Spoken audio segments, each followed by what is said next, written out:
دنیا میں ایسے لوگ بھی ہوئے ہیں جنہوں نے بادشاہی کو حاصل کرنے کے لیے اپنی جانیں دے دی اور سب کچھ لٹا دیا کہ ہمیں تخت شاہی مل جائے،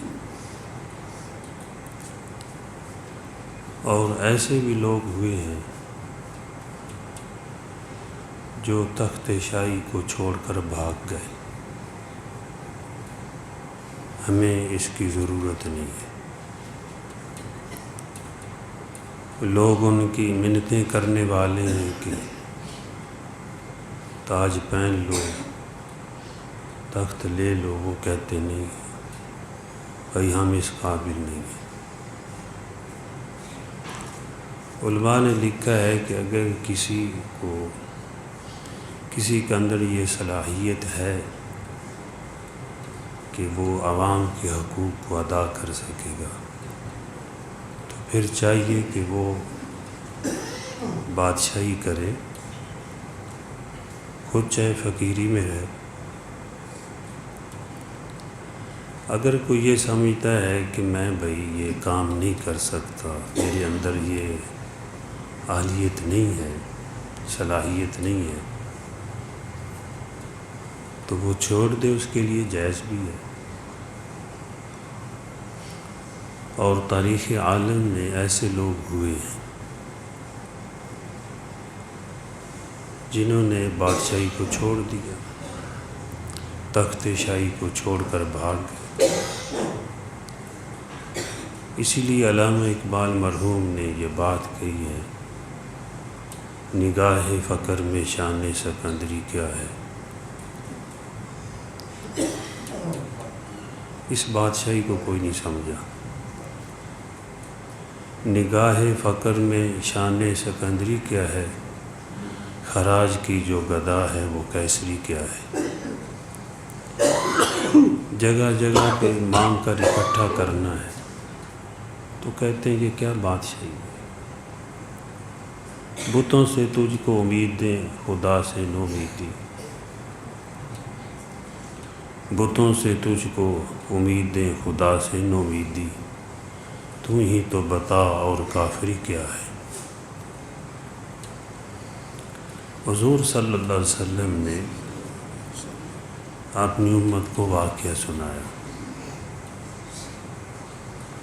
اور حضرت عبداللہ بن مسعود رضی اللہ تعالیٰ عنہ نے یہ آگے امت تک پہنچایا ہے۔ آپ صلی اللہ علیہ وسلم نے یہ ارشاد فرمایا، حدیث میں یہ بات ملتی ہے کہ جب موسیٰ علیہ السلام دنیا سے تشریف لے گئے، ان کا انتقال ہو گیا، تو بنی اسرائیل نے بعد میں ایک اپنا خلیفہ مقرر کیا، ایک آدمی کو اپنا بادشاہ بنایا، خلیفہ بنایا۔ علماء نے فرمایا یہ بھی ٹھیک ہے کہ انبیاء علیہ السلام کی سلسلہ کے بعد کسی آدمی کو خلیفہ بنا دینا، یہ امت نے کیا ہے، حدیث سے یہ ثابت ہے۔ اس خلیفہ نے کچھ وقت گزارا بادشاہی میں، تو ایک رات کو وہ بیت المقدس کی چھت پہ نماز پڑھ رہا تھا۔ اس سے یہ بھی پتہ چلا کہ یہ خلیفہ جو اچھے ہوتے ہیں وہ رات کو نمازیں پڑھتے ہیں، وہ اللہ سے مانگتے ہیں۔ یہ اکثر میں بات کہا کرتا ہوں کہ بادشاہوں کے سجدوں کا اثر اس کے ملک کی سرحدوں تک پہنچتا ہے، اور اس کے گناہوں کی نحوست بھی سارے ملک پہ پڑتی ہے۔ اس کے نیک اعمال کے اثرات سارے ملک پہ پڑتے ہیں، اور اس کی بدعمالیوں کی نحوستیں بھی سارے ملک پہ پڑتی ہیں۔ تاریخ اس پہ شاہد ہے تاریخ عالم نے یہ بتایا ہے کہ جن دور کے اندر اچھے لوگ آئے تو وہ خود بھی سوگ کی نیند سوئے اور عوام بھی سوگ کی نیند سوئی، یا وہ خود تو روتے تھے لیکن عوام ان کی ہنستی تھی۔ وہ خود تو اللہ کے دربار میں ہاتھ اٹھائے ہوتے تھے لیکن ان کی عوام رعایا وہ سخ چین میں ہوتی تھی اور وہ بھی ان کے لیے دعا گو ہوتی تھی۔ تو وہ خلیفہ بیت المقدس کی چھت پہ نماز پڑھ رہا تھا، تہجد کی نماز پڑھ رہا تھا۔ ایک بات یاد رکھیں، حضور صلی اللہ علیہ وسلم نے یہ ارشاد فرمایا ہے، اس کا مفہوم یہ ہے کہ تمام صلحاء کا یہ طریقہ رہا ہے کہ وہ رات کو نماز پڑھتے ہیں، یعنی نیک لوگ جو ہیں رات کو اللہ کی عبادت کرتے ہیں۔ یہ نیک لوگوں کا طریقہ رہا ہے، صالحین کی یہ سنت ہے، یعنی نیک لوگوں کا یہ طریقہ ہے۔ اللہ اکبر۔ یہ پچھلا ہی دور گزرا ہے، خاندان غلامہ کا شہاب الدین غوری نے جو اپنا غلام قطب الدین ایبک کو یہاں بادشاہ بنا کر گئے، اس کا بیٹا تھا یا پوتا تھا شمس الدین التمش، جن کا تعلق شیخ قطب الدین بختیار کاکی رحمۃ اللہ علیہ سے تھا۔ یہ اللہ کے بہت بڑے ولی تھے، اور شیخ قطب الدین بختیار کاکی رحمۃ اللہ علیہ خواجہ معین الدین چشتی اجمیری رحمۃ اللہ علیہ اس سلسلہ کے بڑے خلفاء میں سے۔ تو خواجہ قطب الدین بختیار کاکی رحمۃ اللہ علیہ کی جب وفات ہوئی تو انہوں نے نصیحت فرمائی کہ میرا جنازہ وہ پڑھائے جس کے اندر 4 صفات پائی جائیں۔ ایک تو یہ کہ وہ تہجد کی نماز اس نے قضا نہ کی، تہجد گزار ہو۔ دوسرا یہ کہ عفیف رہا ہو، پاک دامن، زندگی بھر اس نے کسی کی عزت کو خراب نہیں کیا۔ سمجھتے ہو؟ عفیف پاک دامن رہا ہو۔ اللہ اکبر، اللہ سب کو عفیف رکھے۔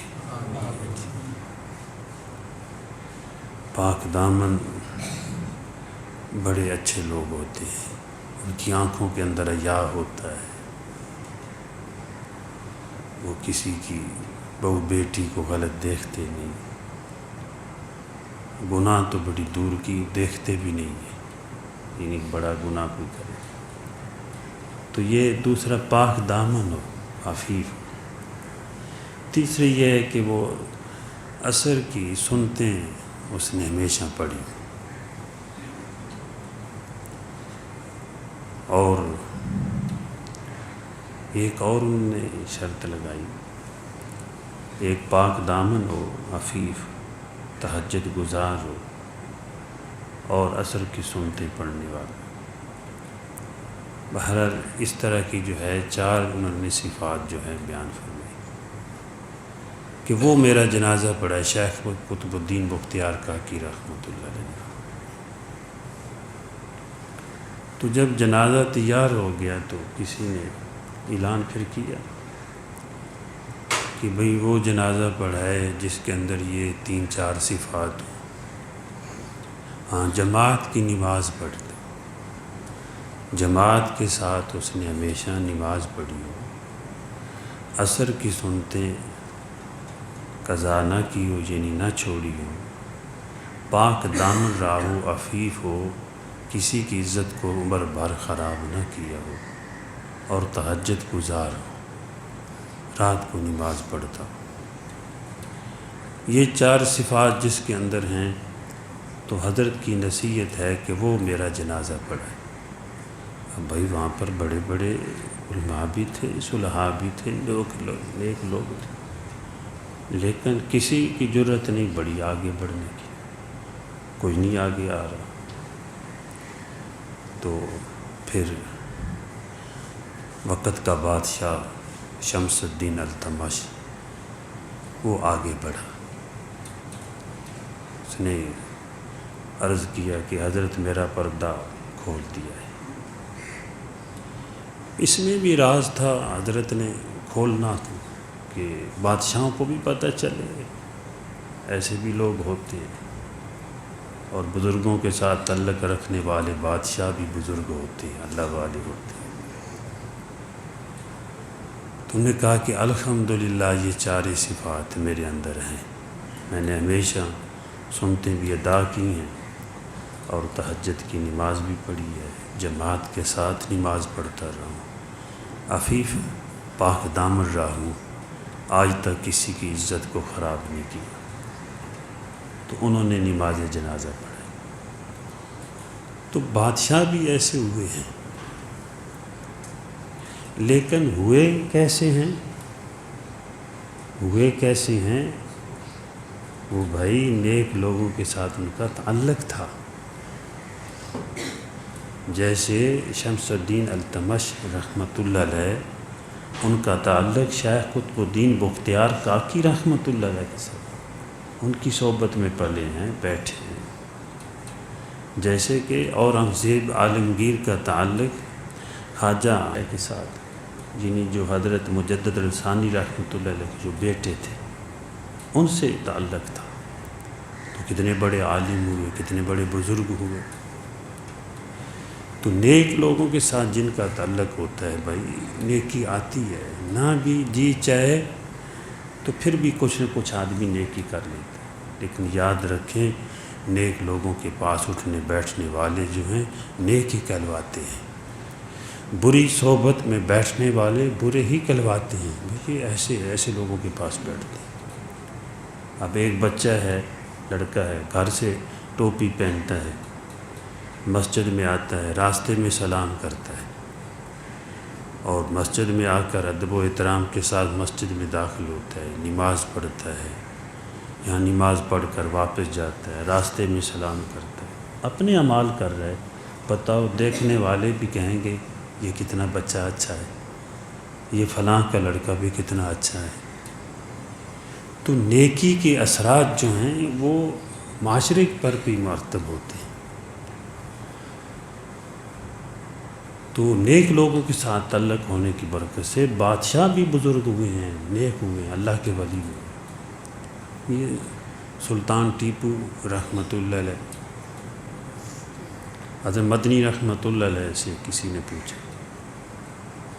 ان کے بارے میں، فرمایا وقت کے کتب تھے، ان کی صورت کو انگریز نے جو ہے یہ خراب کی ہے، ان کی جو وہ تصویر بنائی ہوئی ہے یہ ٹھیک نہیں، وہ بارش تھے، وقت کے کتب تھے۔ میسور میں جب انہوں نے مسجد بنائی تو انہوں نے کہا کہ وہ نماز پڑھائی، امامت کرائے، شروع کرائے یہاں پر جس نے ہمیشہ تہجد کی نماز پڑھی ہو۔ تہجد پڑھتے تو ہیں ہمیشہ، بعض قضا بھی ہو جاتی ہے لوگوں سے، لیکن کوئی نہیں آگے بڑھا۔ تو سلطان ٹیپو خود آگے بڑھے، انہوں نے کہا کہ الحمدللہ میں نے ساری عمر تہجد کی نماز پڑھی ہے۔ تو جس کو، اور یہی وجہ ہے، جذبہ تھا، ایک کفر سے ایک نفرت تھی۔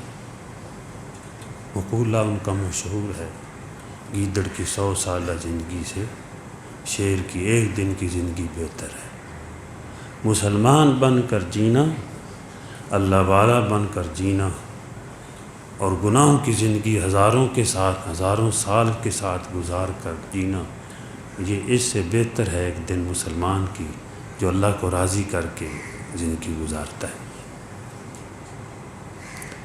تو وہ بادشاہ جو بنی اسرائیل کا بادشاہ تھا، جو انہوں نے بنی اسرائیل نے بنایا اپنا خلیفہ، وہ بیت المقدس کے اوپر جو ہے وہ چھت پہ نماز پڑھ رہا تھا، چاندنی رات تھی، دن کو کوئی معاملہ پیش آیا، اب گھوم رہا ہے کہ یہ ٹھیک نہیں ہوا ہے، ڈرنے والا تھا، اللہ کا خوف تھا کہ مجھ سے غلطی نہ ہو جائے، میری آخرت خراب نہ ہو جائے۔ یہ واقعہ حضور صلی اللہ علیہ وسلم نے سنایا، عبداللہ بن مسعود رضی اللہ تعالیٰ نے سنایا۔ تو اسی وقت جو ہے انہوں نے رسی باندھی، حدیث میں آتا ہے مینار کے ساتھ، تو نیچے اتر گئے اور وہاں سے نکل کر بھاگ گئے۔ حدیث میں آتا ہے رسی وہاں ہی باندھی ہوئی تھی، صبح لوگ آئے، رسی باندھی ہوئی، بادشاہ نہیں ہے، خلیفہ نہیں ہے، بس کہیں چلے گئے۔ کیوں؟ ڈر کہ کوئی غلطی نہ ہو جائے، مجھ سے دل کو معاملہ ہوا کہ میری آخرت خراب نہ ہو جائے، خوف خدا غالب۔ تو اپنے آپ کو اس کا اہل نہ سمجھا۔ جو سمجھتا ہے کہ بھئی میں یہ کام نہیں کر سکتا تو وہ نہ کرے، جس کے اندر صلاحیت ہو وہ کرے، وہ خدمت عوام کی کرے جس کے اندر صلاحیت ہو۔ جس کے اندر صلاحیت نہیں ہے، علماء نے لکھا، وہ نہ کرے۔ حضرت امام ابو حنیفہ رحمۃ اللہ علیہ کو وقت کے بادشاہ منصور نے کہا کہ آپ قاضی بنیں، بلکہ غالباً قاضی القضاء انہوں نے کہا کہ بڑے قاضی بنے، جج جو آج کی زبان، جج بنے۔ انہوں نے کہا کہ نہیں، میں نہیں بن سکتا، میرے اندر یہ صلاحیت نہیں ہے۔ انہوں نے کہا کہ آپ جھوٹ بولتے ہیں، آپ کے اندر یہ صلاحیت ہے۔ انہوں نے کہا کہ میرے پاس یہ دلیل ہے کہ میں قاضی نہیں بن سکتا۔ انہوں نے کہا وہ کیا؟ انہوں نے کہا آپ خود کہہ رہے ہیں کہ آپ جھوٹ بول رہے ہیں، آپ قاضی بن سکتے ہیں، تو آپ مجھے جھوٹا کہہ رہے ہیں، تو جھوٹا آدمی قاضی نہیں بن سکتا، جھوٹا جج نہیں بن سکتا۔ جب آپ خود مجھے جھوٹا کہہ رہے ہیں، اس لیے میں پھر جھوٹے آدمی کو تو قاضی نہیں بنانا چاہیے، جج نہیں بنانا چاہیے، تو میں نہیں بنتا۔ انہوں نے بجائے چھوڑنے کے ان کو قید کر دیا، کوڑے بھی مارے، اور پھر جو ہے ان کو ہمیشہ قید میں رکھا، اور قید کی زندگی میں جنازہ اٹھا، یعنی نظر بند کر دیا، کہیں آ جا نہیں سکتے تھے حج کے لیے، کیونکہ امام صاحب ہمیشہ حج کرتے تھے۔ 16 سال کی عمر سے حج شروع کیا، ہر سال حج کرتے تھے، ہر سال بیت اللہ کا حج کرتے تھے، ہر سال روزہ اقدس کی حاضری دیتے، کیونکہ بڑے لوگ جب حج بھی کرتے ہیں، عمرہ کرتے ہیں، تو روزہ اقدس کی بھی حاضری دیتے ہیں۔ آپ صلی اللہ علیہ وسلم نے تلقین فرمائی، تو انہوں نے اجازت دے دی کہ آپ جو ہے جہاں جا کر حج کر لیں۔ منصور نے کہا، بادشاہ نے، سمجھتے تھے یہ ہمیشہ حج کرنے والے۔ تو امام صاحب وہاں سے گئے، حج پڑھ کر واپس آئے، گھر نہیں گئے اور عوام میں نہیں جا کے ملے، سیدھے جہاں سے گئے ادھر ہی، جہاں نظر بند کیا تھا ادھر آ کے۔ یہ ان کی امانت تھی، دیانت تھی۔ تو وہ وہاں سے جو ہے نکل کے بھاگ گئے۔ اب بنی اسرائیل کو پتہ نہیں چلا کہاں گئے۔ تو انہوں نے کیا کیا؟ آپ نے فرمایا کہ ایک بستی سمندر کے کنارے پہ تھی، وہاں پہ لوگ دودھ دوہتے تھے، جانور رکھے ہوئے تھے۔ ایک روایت کے مطابق کہ وہ اینٹیں بناتے تھے، ہو سکتا ہے دونوں کام ہوں، جانور بھی رکھے ہوئے ہوں اور اینٹیں بھی بناتے۔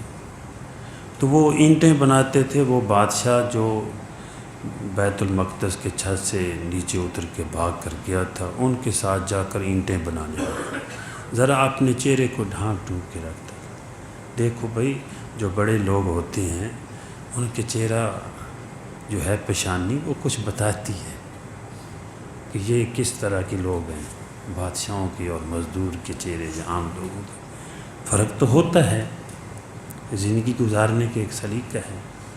تو وہ مولانا رومی رحمۃ اللہ فرماتے ہیں چہرے کو بھی ذرا چھپا کے رکھتے تھے، عام لوگوں کو نہ پتہ چلے۔ تو مزدوری کرتے تھے، ایک حدیث میں آیا مزدوری کرتے تھے، ایک ہفتہ میں 1-2 دن مزدوری کی، اور کچھ اس میں صدقہ کر دیتے تھے، کچھ اپنے پاس رکھتے، کھا لیتے۔ اس طرح وہ زندگی گزار رہے تھے، اینٹیں بنا رہے تھے۔ تو لوگوں نے کہا، مزدوروں نے، یار یہ مزدور نہیں ہے، یہ کوئی بڑا آدمی ہے، یہاں پتہ نہیں کیا کرتا ہے، کیوں آیا ہوا ہے۔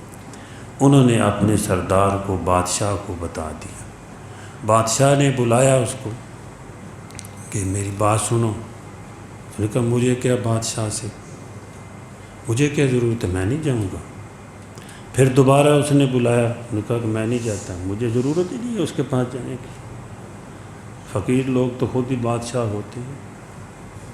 نگاہ فقر میں شان سکندری کیا ہے، خراج کی جو گدا ہے وہ کیسری کیا ہے. بتوں سے تجھ کو امیدیں خدا سے نومیدی، تو ہی تو بتا اور کافری کیا ہے. تو بہرحال انہوں نے بلایا، وہ نہیں گئے. انہوں نے کہا میں نہیں جاؤں گا. وہ بادشاہ خود آیا. جب انہوں نے دیکھا نا کہ بادشاہ آ رہا ہے تو وہ بھاگ پڑا. پیچھے پیچھے بادشاہ، آگے آگے وہ بادشاہ جو تھا تو بادشاہ ہی لیکن مزدور تھا. وہ آگے نکل گیا. وہ پیچھے سے اس نے کہا یا عبداللہ فنادا یا عبداللہ، او اللہ کے بندے میری بات تو سن، میں تجھے کچھ نہیں کہتا، میری بات تو سن. تو وہ کھڑے ہو گئے. اس سے پوچھا آپ کون ہیں؟ اس نے پھر بتایا میں بادشاہ فلاں علاقے کا، لیکن آخرت کے لیے یہ بادشاہی میری آخرت میں حائل بنی ہوئی تھی، تو میں اس لیے جو ہے بادشاہی کو چھوڑ کر وہاں سے بھاگ کر آ گیا ہوں، آپ کے ملک میں مزدوری کر رہا ہوں. اس نے کہا اچھا. تو حدیث میں آتا ہے ثم نزل عن دابتہ، وہ بادشاہ بھی اپنی سواری سے نیچے اتر آیا، وہ دوسرا بادشاہ. اس نے کہا میں بھی تیرے ساتھ ہی رہوں گا. دونوں نے ہی چھوڑ دی. وہ پھر حدیث میں آتا ہے مصر کے علاقے میں ایک سمندر کی بستی پر ایک رمیلہ بستی تھی، وہاں پر پھر وہ رہنے لگے، اللہ کی عبادت کرنے لگے. انہوں نے دعا کی کہ اے اللہ ہمیں موت دینا اکٹھی دینا. تو حضرت عبداللہ بن مسعود رضی اللہ تعالی عنہ فرماتے ہیں اگر میں اس بستی میں ہوتا جو حضور صلی اللہ علیہ وسلم نے ان کی قبر کی صفات کو بیان کیا ہے، میں دیکھ کر بتا سکتا تھا کہ یہ دو قبریں ان دونوں بادشاہوں کی ہیں. ایسے بھی دنیا میں ہوئے ہیں لوگ.